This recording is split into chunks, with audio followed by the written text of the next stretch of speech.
প্রিয় সাংবাদিক ভাইরা, উপস্থিত নেতৃবৃন্দ,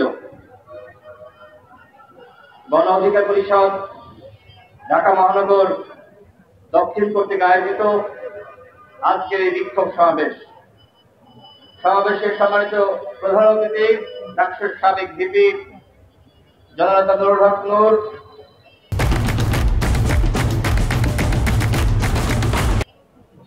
ঢাকা মহানগর দক্ষিণের সংগ্রামী সভাপতি অ্যাডভোকেট নাজিম উদ্দিন আজকের এই বিক্ষোভ সমাবেশের সভাপতিত্ব করছেন।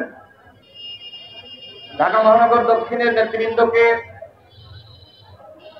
ধন্যবাদ যে তারা ইতিহাসের সবথেকে বড় রাজাকার আওয়ামী লীগের দোসর, গণহত্যার মদতদাতা, গুম খুনের প্রশ্রয়দাতা জাতীয় পার্টির এবং 14 দল সহ যারা হাসিনার দোসর ছিল সেই সকল দলের সাংগঠনিক কার্যক্রম নিষিদ্ধের দাবিতে এবং গণহত্যার মদতদাতা জিএম কাদের জন্য সহ খুনি হাসিনার বন্ধুদের গ্রেফতারের দাবিতে আজকের এই সমাবেশের আয়োজন করেছে। সাংবাদিক সাথী বন্ধুগণ, বাংলাদেশের একমাত্র রাজনৈতিক দল হিসেবে আমরা নির্বাচন কমিশনের কাছে আনুষ্ঠানিকভাবে আমরা অভিযোগ দিয়েছি জাতীয় পার্টি সহ 14 দলের নিবন্ধন বাতিল করতে হবে। আমরা মাননীয় প্রধান উপদেষ্টার কাছে স্মারকলিপি দিয়েছি জাতীয় পার্টি সহ 14 দলের সাংগঠনিক কার্যক্রম নিষিদ্ধ করতে হবে। দুঃখের সাথে বলতে হয়, এখনো পর্যন্ত সরকার জাতীয় পার্টির বিরুদ্ধে কোন ধরনের উদ্যোগ গ্রহণ করে নাই, এমনকি 14 দলের বিরুদ্ধে কোনো ব্যবস্থা গ্রহণ করে নাই। এই যে 16 বছরের নিপীড়ন, নির্যাতন, গুম খুন, গণতন্ত্রকে হত্যা করা, অর্থ পাচার, ঋণ ডাকাতি, ক্রসফায়ার দিয়ে মানুষকে হত্যা করা, এই অপরাধ কি শুধুমাত্র আওয়ামী লীগ করেছে? এর সাথে কি আওয়ামী লীগ এবং জাতীয় পার্টি 14 দল সবাই মিলেমিশে অপরাধ করে নাই? তাহলে আওয়ামী লীগের সাংগঠনিক কার্যক্রম নিষিদ্ধ হলে জাতীয় পার্টির সাংগঠনিক কার্যক্রম কেন নিষিদ্ধ হলো না? সেই প্রশ্ন আমি সরকারের কাছে করছি। সরকার আওয়ামী লীগের বিরুদ্ধে যে ধরনের ব্যবস্থা নেওয়া দরকার ছিল সেই ধরনের ব্যবস্থা নিতে পারে নাই। যারা 14 সালের, যারা 18 সালের, যারা 24 সালের দাবি নির্বাচন করেছে, যারা অবৈধ নির্বাচন করেছে, যারা নিশিরাতের নির্বাচন করেছে, ওই সকল এমপিদেরকে, মন্ত্রীদেরকে সরকার এখনো পর্যন্ত গ্রেফতার করতে পারে নাই। যে কারণে আমাদের কাছে মনে হয় এই সরকারের কোন উপদেষ্টা, এই সরকারের কোন রাঘবপাল আওয়ামী লীগকে আবারও রিভান্ড আওয়ামী লীগ রূপে ফিরিয়ে আনার চক্রান্তে লিপ্ত রয়েছে। একই সাথে এই জাতীয় পার্টিকে প্রশ্রয় দিচ্ছে। অন্যথায় কেন জিএম কাদেরের নামে মামলা হয়েছে, এখনো পর্যন্ত কেন তাকে গ্রেফতার করা হলো না? আমাদের স্পষ্ট ঘোষণা, সরকার যদি জিএম কাদেরকে গ্রেফতার না করে, চুন্নুকে গ্রেফতার না করে, 14 দলের দোসরদেরকে গ্রেফতার না করে, তাহলে কিন্তু আমরা ওই জিএম কাদেরের বাড়ি ঘেরাও করব। এই যে এখানে জাতীয় পার্টির কার্যালয়, এখনো পর্যন্ত তারা সেখানে মিটিং করে, কত বড় সাহস! সেখানে মিছিল করে, বিক্ষোভ সমাবেশ করে, জিএম কাদেরের কত বড় স্পর্ধা! সে এই পল্টন দিয়ে বিক্ষোভ মিছিল করে। গণ অধিকার পরিষদের নেতাকর্মীরা, বিএনপি জামাতের নেতাকর্মীরা আপনারা কি করেন? আপনারা কি করেন? জিএম কাদেরকে আপনারা ধুলাই করতে পারেন না? জাতীয় পার্টিকে বলবো, আর যদি রাস্তায় নামার চেষ্টা করেন তাহলে কিন্তু জীবন নিয়ে ঘরে ফিরতে পারবেন না।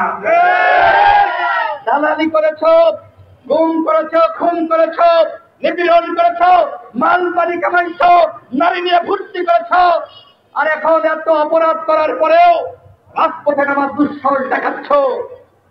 একজন কিন্তু আস্ত রাখা হবে না। জিএম কাদের, আর যদি আপনারা তাকে রাস্তায় দেখেন তাহলে ওই রাস্তায় তাকে প্রতিহত করবেন। আমি আজকে আপনাদেরকে নির্দেশ দিয়ে গেলাম, যদি এর জন্য কোনো মামলা হয় তার 1 নম্বর আসামি আমাকে করবেন। দর্শনগিরি করেছেন আর এখন রাজনীতি মারাইতে আসেন। রাজনীতি এখন আমরা করব। যারা গণ অভ্যুত্থান ঘটিয়েছে, যারা ফাঁসিবাদ বিরোধী শক্তি ছিল, তারা বাংলাদেশে এখন রাজনীতি করবে। এই বাংলাদেশে আওয়ামী লীগ এবং তার অ্যাসোসিয়েট তাদের কোনো জায়গা হবে না, তাদেরকে রাজনীতি করতে দেওয়া হবে না। আর নির্বাচন, কিসের নির্বাচনে অংশ নেবেন? হাসিনার সাথে নির্বাচন করেছেন, নির্বাচনের স্বাদ মেটে নাই। আবারও আপনারা ডক্টর মোহাম্মদ ইউনূসের অধীনে নির্বাচন হবে, সেই নির্বাচনে অংশ নেওয়ার স্বপ্ন দেখেন। এই স্বপ্ন ভবিষ্যৎ দিকে জনগণ, জাতীয় পার্টি, আওয়ামী লীগ, 14 দলের কোনো দোসর আগামী নির্বাচনে দামি মামি স্বতন্ত্র কোন নামে অংশ নিতে পারবে না। তাদের অধ্যায় শেষ। এখন বাংলাদেশের নতুন অধ্যায় শুরু হয়েছে। আর যদি আমরা এই নতুন অধ্যায়ের নায়ক হতে চাই তাহলে আমাদেরকে কাজ করতে হবে। জাতীয় ঐক্যমত্য কমিশন তারা সংস্কার নিয়ে অনেক আলাপ আলোচনা করেছে। এখন আমাদের দায়িত্ব সেই সংস্কার বাস্তবায়নায় জুলাই জাতীয় সনদে স্বাক্ষর করা। ইতিমধ্যে আপনারা দেখেছেন নির্বাচন কমিশনের পক্ষ থেকে নির্বাচনের রোডম্যাপ ঘোষণা করা হয়েছে। গণ অধিকার পরিষদের পক্ষ থেকে আমরা সরকারকে, নির্বাচন কমিশনকে সাধুবাদ জানাই। নির্বাচন নিয়ে বাংলাদেশে একটি ধোঁয়াশা ছিল, অনিশ্চয়তা ছিল। সরকারের কতিপয় উপদেষ্টা তারা ক্ষমতায় থাকার লোভে আরেকটি একাগার সৃষ্টি করতে চেয়েছিল, কিন্তু প্রধান উপদেষ্টা সেই ফাঁদে পা দেননি। তিনি নির্বাচনের স্পষ্ট রোডম্যাপ ঘোষণা করার জন্য নির্বাচন কমিশনকে নির্দেশনা দিয়েছেন। আমি গণ অধিকার পরিষদ সহ বাংলাদেশের ফ্যাসিবাদ বিরোধী শক্তি সবাইকে বলতে চাই, আগামী নির্বাচনে আমাদের সবাইকে অংশ নিতে হবে। আগামী নির্বাচন হবে ইতিহাসের সবথেকে সেরা নির্বাচন। এই নির্বাচনে যারা অংশ নিবে না তারা রাজনৈতিকভাবে পিছিয়ে পড়বে। আপনি ডক্টর মোহাম্মদ ইউনূসকে বিশ্বাস করতে কেন পারছেন না? হাসিনার অধীনে তো অনেকেই নির্বাচনে গিয়েছেন। ডক্টর মোহাম্মদ ইউনূস তিনি কথা দিয়েছেন, তিনি আমাদের সহযোগিতা চান, বাংলাদেশের জনগণকে ইতিহাসের সবথেকে সেরা নির্বাচন উপহার দিতে চান। আর এই জন্য আমাদের অনেক দায়িত্ব। বিএনপি, গণ অধিকার পরিষদ, জামাত ইসলাম, ইসলামী আন্দোলন সহ এনসিপি এবং অন্যান্য দল সবার দায়িত্ব নির্বাচনের পরিবেশটা ঠিক করা। নির্বাচনের পরিবেশ যদি আমরা ঠিক করতে না পারি তাহলে আজকে একজন নির্বাচন কমিশনার বলেছেন যে আগামী নির্বাচন হবে সবথেকে সংঘাতপূর্ণ নির্বাচন। তিনি এই অনুমান করছেন, আমরা তার সেই অনুমান কোনোভাবেই সফল হতে দিব না। যারা বিএনপি, গণ অধিকার পরিষদ, তৃণমূলের রাজনীতি করেন, আপনাদের প্রতি আমার উদ্যত আহ্বান, তৃণমূলে কিন্তু নেতাকর্মীদেরকে কন্ট্রোল করা যাচ্ছে না। অনেকে যে যার মতন অন্যায় লিপ্ত হচ্ছে, এইগুলো যদি প্রত্যেকটা দল আমরা থামাতে না পারি তাহলে নির্বাচন কমিশনার যে কথা বলেছে সেই কথাই কিন্তু সত্য হবে। আমি স্পষ্টভাবে বলছি, আগামী নির্বাচনে ভোট কেন্দ্র দখল করার কোনো সুযোগ থাকবে না। আগামী নির্বাচনে একজনের ভোট আরেকজন দিয়ে দিবে সেই সুযোগ থাকবে না। সুতরাং যারা নির্বাচন করতে চান, যারা প্রার্থী হতে চান, তারা কিন্তু এখন থেকেই আপনার অনুসারীদেরকে সামলান। যদি মনে করেন ওই হাসিনার স্টাইলে ভোট চুরি করে ক্ষমতায় চলে আসবেন, সেই সুযোগ কিন্তু নাই। যেখানে ডাকাতি হবে, যেখানে চুরি হবে, সেই আসলে নির্বাচন স্থগিত ঘোষণা করবে নির্বাচন কমিশন। সুতরাং আগামী নির্বাচনে চুরি করার কোনো সুযোগ থাকবে না। এই নির্বাচন হবে ইতিহাসের সেরা নির্বাচন।